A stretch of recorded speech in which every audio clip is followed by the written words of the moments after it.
Si preguntan quién soy, qué llevo, a dónde voy, de Tierra Santa. soy de donde nací, donde voy a morir, mi Tierra Santa.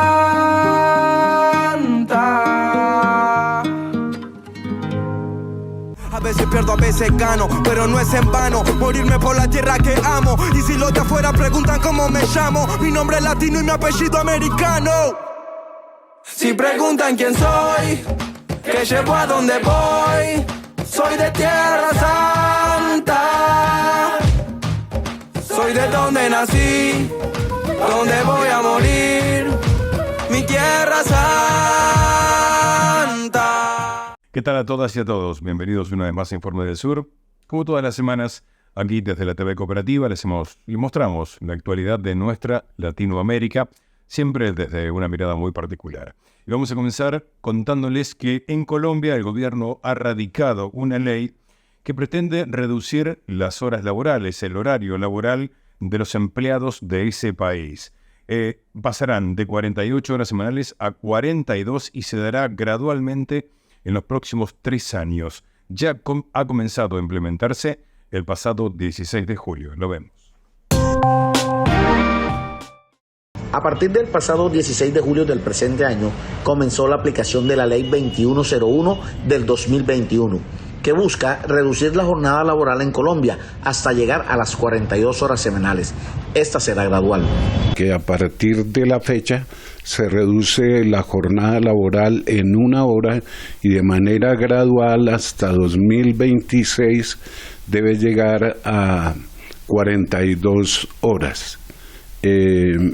Sin perjuicio, sin menoscabo de los salarios de los trabajadores. La reducción de la jornada laboral en ningún momento debe generar reducción salarial.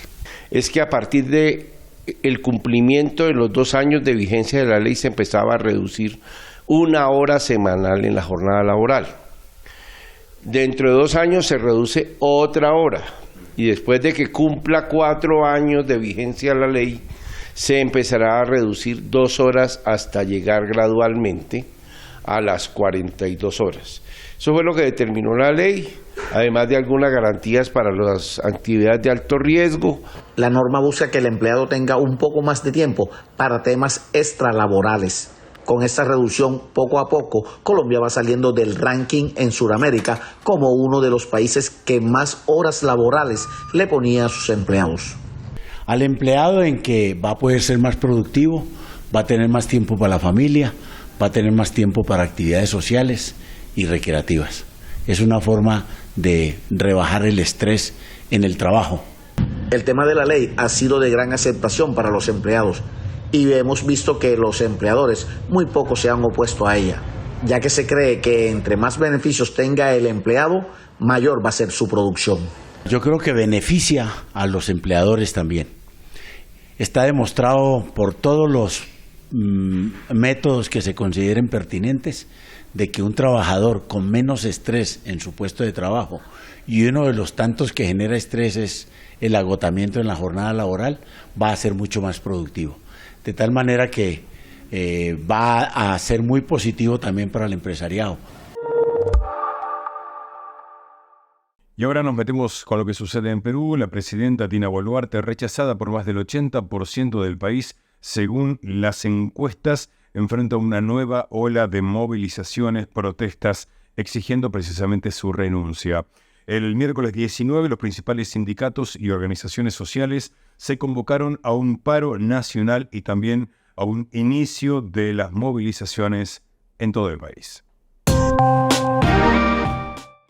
La repudiada presidenta del Perú, Dina Boluarte, rechazada por más del 80% del país según las encuestas, enfrenta una nueva oleada de protestas exigiendo su renuncia. Este miércoles 19, los principales sindicatos y organizaciones sociales han convocado a un paro nacional, inicio de movilizaciones en todo el país. Esta es la tercera oleada de las protestas que estallaron en diciembre, luego de la destitución y encarcelamiento del expresidente Pedro Castillo y su reemplazo por Boluarte. Pobladores del interior del país, campesinos en su mayor parte, nuevamente se movilizarán hacia Lima desde distintas provincias, en especial desde las zonas andinas, para sumarse a la protesta en la capital. Los organizadores de la protesta señalan que el objetivo es la caída del gobierno, al que califican como ilegítimo y criminal. El bloque autoritario de Boluarte, el primer ministro Otárola y la mayoría derechista del Congreso está especialmente débil. Unos quieren quedarse hasta el 2026, mientras otros esperan un adelanto de elecciones, avisados del tremendo desgaste de su opción política y las pocas posibilidades electorales que tendrían cuanto más tarden las elecciones. Esta debilidad tiene que ver con el aislamiento nacional e internacional de un régimen que cuenta con el apoyo de los militares y del gobierno de Estados Unidos y sobre todo el repudio sostenido en la opinión pública. Creyeron que la represión traería primero temor y a la postre apoyo popular, pero en realidad profundizó el rechazo de las mayorías. El discurso oficial ha resucitado al grupo armado maoísta Sendero Luminoso, derrotado hace 3 décadas, para vincularlo a la protesta, justificar la represión y meter miedo con ese fantasma. Los actuales detentadores del poder intentaron repetir el esquema fujimorista del estigma de terrorismo para acusar a cualquiera que disienta con sus barbaridades. Además de la renuncia de Boluarte, la protesta demanda el cierre del Congreso, que tiene apenas 6% de aprobación, y el adelanto de las elecciones generales de 2026. Boluarte había anunciado el adelanto de las mismas, exigida por las multitudinarias protestas de diciembre y enero, pero ahora, en un acuerdo con la mayoría parlamentaria, asegura que gobernará hasta 2026. Un 82% demanda el adelanto de elecciones. Frente a este debilitamiento de la derecha autoritaria, existe un movimiento popular que se está recuperando de la pausa que tomó a mediados de marzo de este año, luego de 12 semanas de movilizaciones inéditas por su magnitud y agenda de reivindicaciones. La máxima instancia judicial de Guatemala suspendió el jueves una orden que inhabilitaba al partido Semilla del candidato socialdemócrata Bernardo Arévalo y le impedía participar en el próximo balotaje el próximo 20 de agosto. Por el momento, podrán participar ambos candidatos el próximo mes para definir quién presidirá el país. El jueves, la Corte de Constitucionalidad otorgó un amparo provisional al candidato socialdemócrata guatemalteco Bernardo Arévalo, con el que se revierte la inhabilitación a su partido Semilla, que le impedía disputar el balotaje presidencial del 20 de agosto. A pedido del fiscal Rafael Curruchiche, un juzgado inhabilitó el miércoles al partido de Arévalo, lo que le impediría disputar el balotaje del 20 de agosto ante la ex primera dama Sandra Torres, también socialdemócrata. Pero poco después, ambos fueron oficializados para la segunda vuelta por el Tribunal Supremo Electoral, aumentando la incertidumbre. El fiscal, sancionado por Washington por perseguir a exfiscales anticorrupción, mantiene su investigación contra el partido de Arévalo. Mientras Semilla presentó ante la Corte de Constitucionalidad un recurso de amparo contra la decisión judicial, Curruchiche inició el jueves un allanamiento de la sede del Registro de Ciudadanos encargado del padrón electoral. El fiscal afirma que el partido de Arévalo cometió irregularidades en la recolección de firmas para su legalización. La decisión judicial desató críticas de Estados Unidos, a las que se sumaron el jueves declaraciones de preocupación por parte de la cúpula empresarial guatemalteca, de la Unión Europea y la ONU.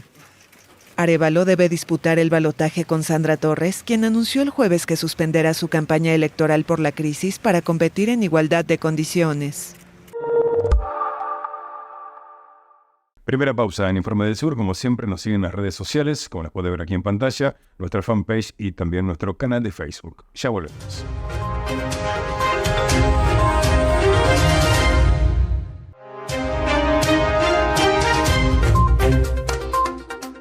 Volvemos y les contamos que se llevó a cabo después de 8 años la cumbre entre la Unión Europea y la CELAC.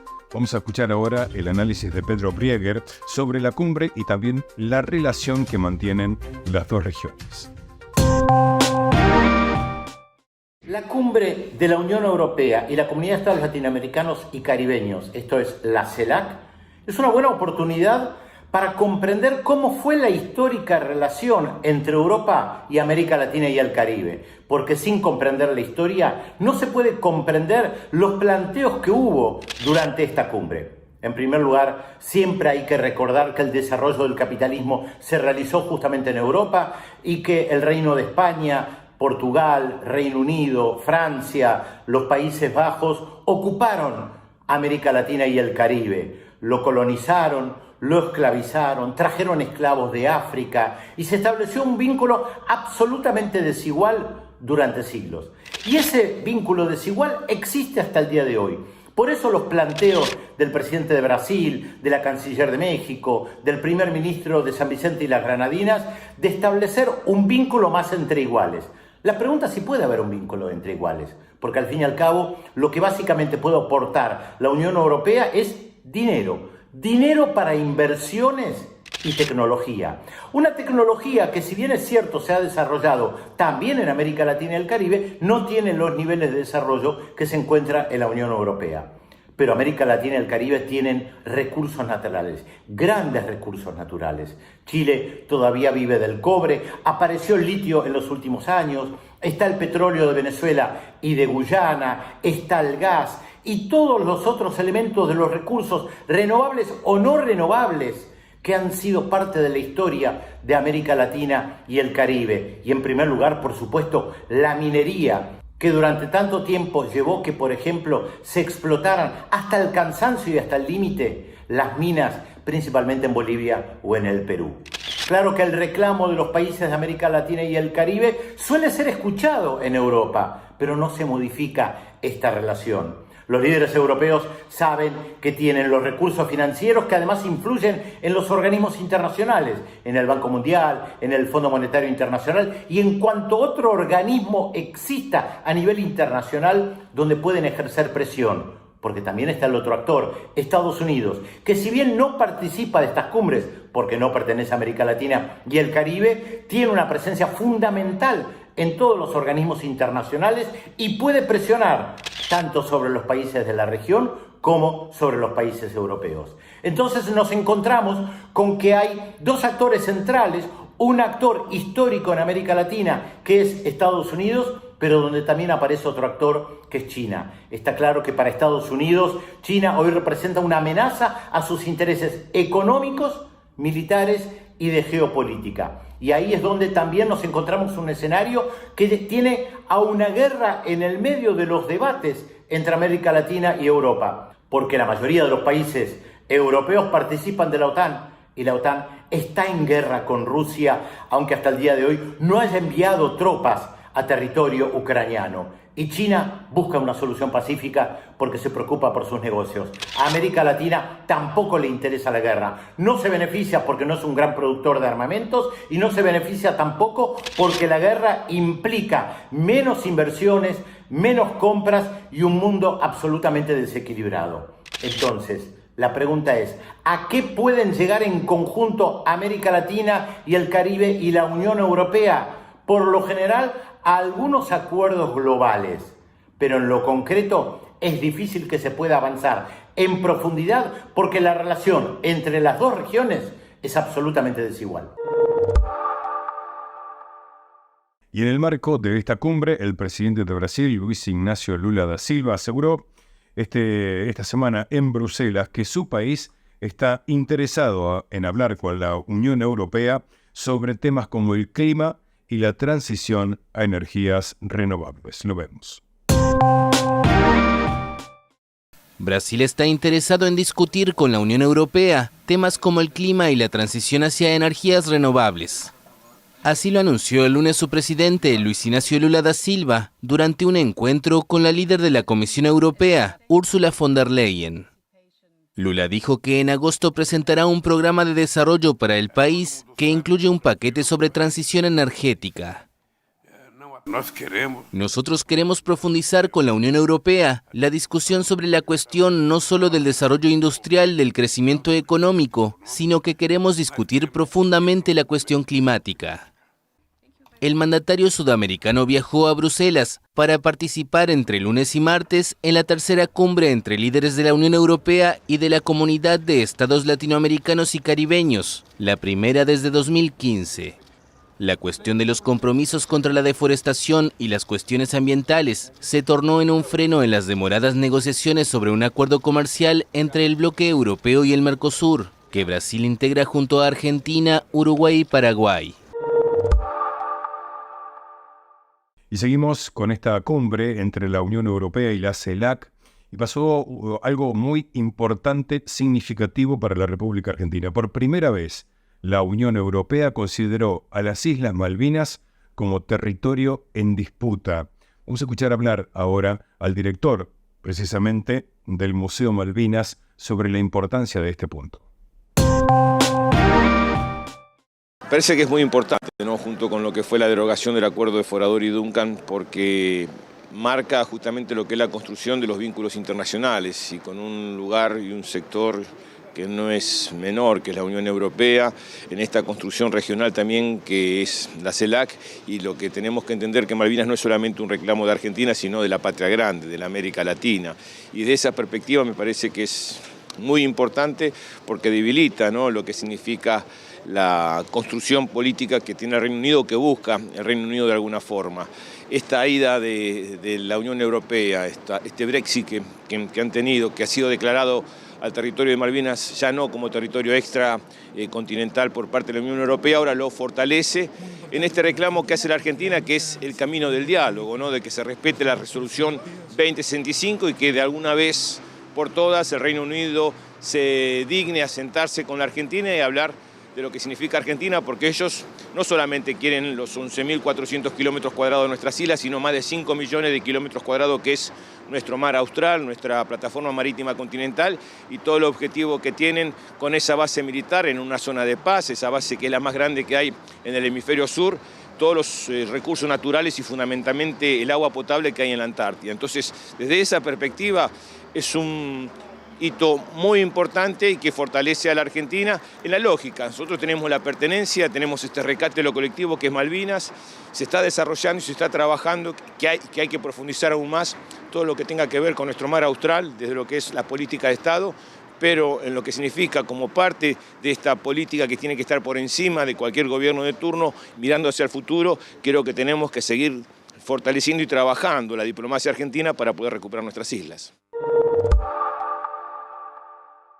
Nueva pausa aquí en Informe del Sur y enseguida continuamos desde la TV Cooperativa contándoles lo importante de nuestra Latinoamérica.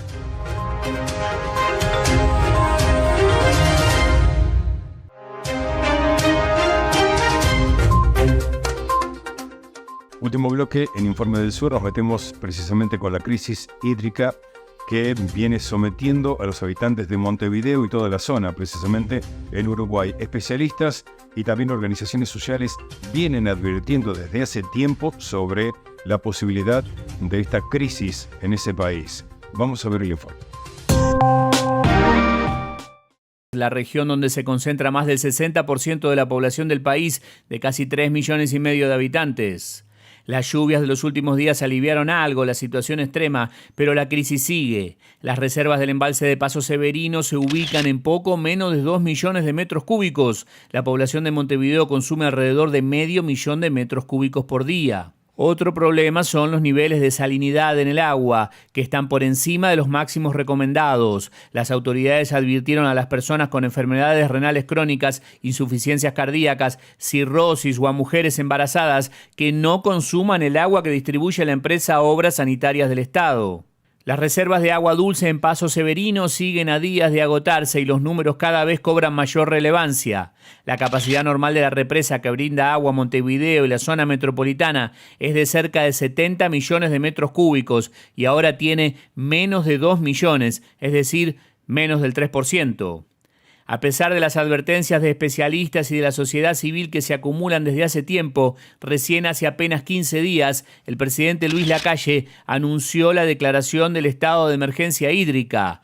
El presidente parece más preocupado en polemizar con quienes ofrecen ayuda ante la crisis, como el presidente argentino Alberto Fernández. También el presidente de Venezuela, Nicolás Maduro, ofreció ayuda e imputó la crisis al cambio climático. Lacalle confirmó que aceptó la ayuda ofrecida por Argentina, una máquina para hacer bolsas de agua y otra que puede potabilizar 300 metros cúbicos de agua, un nivel muy menor al que se consume en el área metropolitana. Aceptamos, punto. Sin desmerecer la ayuda, porque en este momento no nos vamos a hacer los cracks, porque todo sirve, dijo Lacalle, aunque calificó la ayuda como ínfima. Todo suma, todo sirve, la agradecemos, la reconocemos, la aceptamos y la respuesta fue justamente stand-by, por si en algún momento la necesitamos, dijo Lacalle. Especialistas y sectores sociales vienen advirtiendo sobre la crisis hídrica que se vive ahora. Apuntan a las obras improvisadas y mal planificadas como uno de los elementos que condujeron a esta situación que todavía está lejos de terminar. Un tema más que involucra a nuestro país. Se cumplieron 29 años del atentado a la AMIA, a la Motul judía. Para conmemorar esto precisamente, vamos a escuchar Canciones para no olvidar, una propuesta que pretende homenajear a las 85 víctimas en ese atentado. Más de 60 artistas prestaron sus voces para reinterpretar las melodías preferidas de las personas que fallecieron en el atentado a la AMIA en Argentina. Gracias doy a la desgracia y a la mano con... Un homenaje a las 85 víctimas y a sus familiares, como lo explica el director de arte y producción de AMIA, Helio Kapsuk. Nos comunicamos con las familias de las víctimas y les preguntamos qué canciones los emocionaban, qué artistas los emocionaban, y a partir de ahí empezamos a intentar conseguir que estos artistas, con un mismo esquema, puedan dedicarle a la memoria de cada una de las víctimas, a la lucha por la memoria y el reclamo de justicia, esa canción, desde la perspectiva de recordarlos con las cosas que a ellos les gustaban. Cantando al sol como la... El arte como nexo para exigir verdad, recordar a los muertos y cura para los vivos es el objetivo de esta iniciativa que lleva el nombre de Canciones para no olvidar. El gran tema de quienes vivimos esa época es que con un estímulo podemos recordar. ¿Cómo hacemos para que estas nuevas generaciones puedan recordar, puedan hacer memoria, puedan seguir exigiendo justicia sin haber vivido ese momento? Canciones para no olvidar contó con la participación de cantautores de la talla de Kevin Johansen con El Candombito de la Memoria o Víctor Heredia con No tiene olvido el amor. Además, 45 familiares reinterpretaron como La Cigarra, una canción que en 1983, 10 años después de su creación, se transformó en un himno de la libertad y la democracia en Argentina. Después de un año bajo la tierra, igual que sobreviviente. La intención de estas excusas musicales es poner el foco en regenerar una imagen más emotiva de los familiares, enfatizando la necesidad de no olvidar lo que significan 29 años de impunidad bajo la insistencia de la tragedia. Igual que sobreviviente, que vuelve de la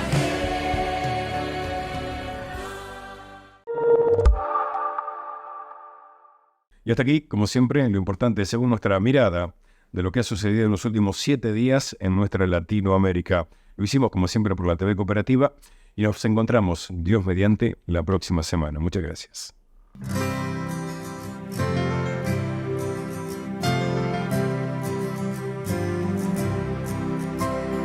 No tiene olvido el amor cuando construye esperanza.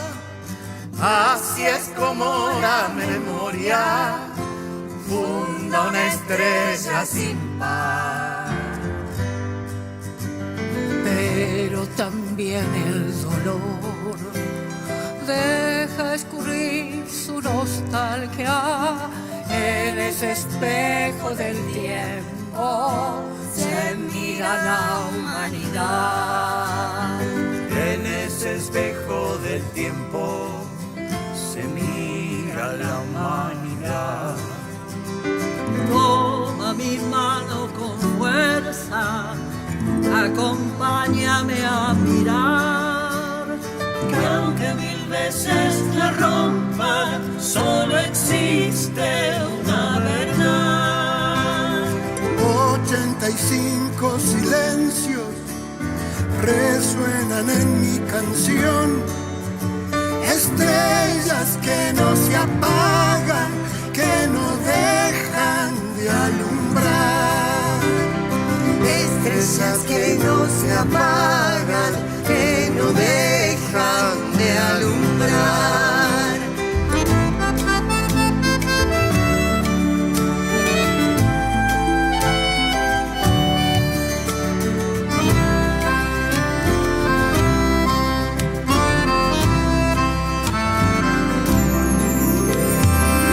Que mi abuelo soñó, porque me contó mi padre, así soñar algún día mi propia sangre al volar. Nuestros hijos crecerán al amparo de esa historia, en este espejo del tiempo se mira la humanidad. En ese espejo del tiempo se mira la humanidad. Toma mi mano con fuerza, acompáñame a mirar. Que aunque mil veces la rompan, solo existe una verdad. 85 silencios resuenan en mi canción. Estrellas que no se apagan, que no dejan de alumbrar. Estrellas que no se apagan, que no dejan de alumbrar. No tiene olvido el dolor cuando hiere la esperanza. Por eso los que añoramos nos invitan a soñar que un día será el amor el que incline la balanza. Y en ese espejo del tiempo se mira la humanidad. Toma mi mano con fuerza, acompáñame a mirar. Y aunque mil veces la rompan, solo existe una verdad. 85 silencios resuenan en mi canción. Estrellas que no se apagan, que no dejan de alumbrar. Estrellas que no se apagan, que no dejan de alumbrar. Por eso cantamos hoy, para que nadie se olvide que estamos hechos de historias que muchos quieren borrar. La justicia es una flor que tarda en crecer a veces, pero el día que florece marchita la impunidad. Pero el día que florece marchita la impunidad. Toma mi mano con fuerza, acompáñame a mirar. Que aunque mil veces la rompan, solo existe una verdad. 85 silencios